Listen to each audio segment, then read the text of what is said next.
Former Minister for Indigenous Australians Ken Wyatt has quit the Liberal Party over its stance on The Voice. The party formalised an opposition to the government's model on Wednesday, attracting criticisms from Indigenous leaders. Joining me now live is Yes Campaign Alliance Director Dean Parkin. Dean, thank you very much for joining us today. Firstly, what is your reaction to Ken Wyatt's resignation?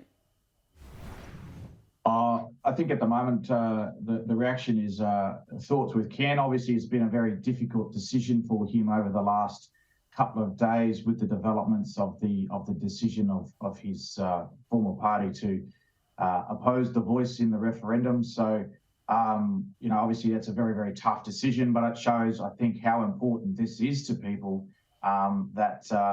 that Ken, who has obviously expressed a great deal of admiration and lifelong service to the party, has decided that it's no longer as it currently stands for him. So I think that just shows the depth of what this actually means to people.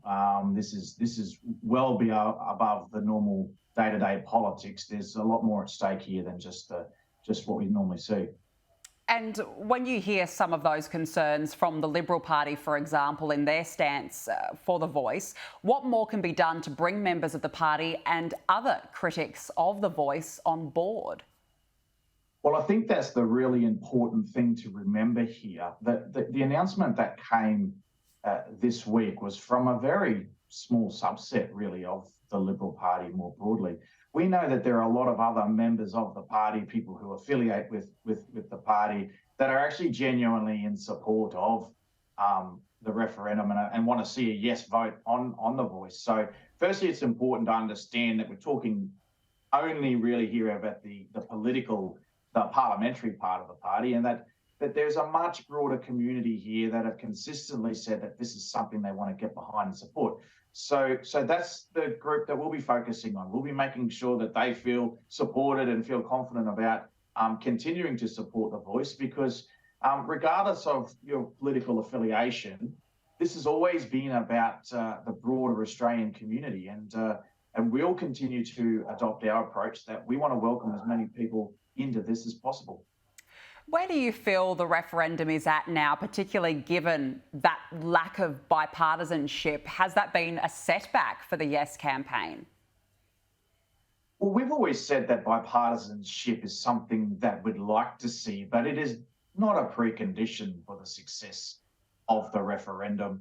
You have to look more broadly. It's not going to be the 70 or so members of the parliamentarians that are going to decide this. It's going to be 18 million voting Australians, and that's where our focus is. So, of course, we've always strived to keep that door open, and in some ways we will continue to keep that door open and make sure that people who feel like they may want to come on board. Don't forget, the Yes campaign hasn't fully ramped up its efforts yet. We're just in the process of getting ready to make some very loud noises. There's going to be a public shift of opinion here. It's going to be a little bit less comfortable for people who want to oppose this publicly. And there might be people that some way down the track decide that this is something that they want to get involved in. So our approach has always been to keep the door open right up until people cast their vote on the day. And we think when they do, we'll get a very good result. So you said you're ready to ramp up the campaign to the 18 million Australians. Does that involve more information to reassure people and, I guess, provide clarity on what's being proposed? Yeah, absolutely. And I think now that some of the parliamentary processes and the legal processes have sort of come to their conclusion, that gives us much more opportunity to go out there. And the clarity is there. It's just been clouded somewhat by a lot of the commentary that's been coming out of Canberra and coming out of the political class. So we will take that message of clarity and simplicity, that this is about recognising Indigenous peoples in the Constitution through a voice. When you actually get down there and have that conversation at the community level, people to get the simplicity and clarity of it, it's our task to make sure that we can reach as many people as possible and get that simple message across. And the thing is, when you have that conversation, there's an enormous amount of goodwill to want to get behind and support this. So that's something that we're absolutely looking forward to. Dean Parkin, we'll leave it there. Thank you very much for joining us.